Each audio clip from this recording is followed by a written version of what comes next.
आगे बढ़ते हैं। चैंपियंस ट्रॉफी के लिए लाहौर का कज़ाफ़ी स्टेडियम तैयार हो गया। वज़ीर आज़म शहबाज शरीफ आज कज़ाफ़ी स्टेडियम लाहौर का इफ्तिताह करेंगे।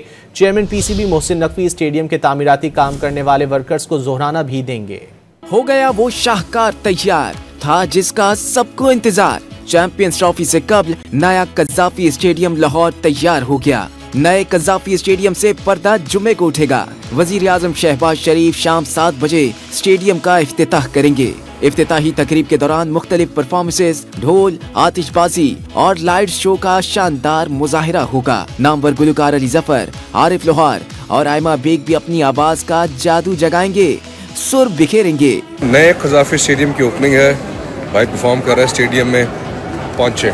सिर्फ 117 रोज की रिकॉर्ड मुद्दत में जदीद तरीन स्टेडियम तैयार किया गया है, जिसमें ज्यादा रोशन LED लाइट्स, 2 नई पहले से बड़ी स्कोर स्क्रीन भी नस्ब की गई हैं। चैंपियंस ट्रॉफी के लिए कौमी टीम की किट की रोनुमाई भी जुम्मे की शाम 7:30 बजे तकरीब के दौरान की जाएगी। कज़ाफ़ी स्टेडियम में अपग्रेडेशन के बाद पहला मैच पाकिस्तान और न्यूजीलैंड के दरमियान ट्राई नेशन सीरीज का 8 फरवरी को होगा।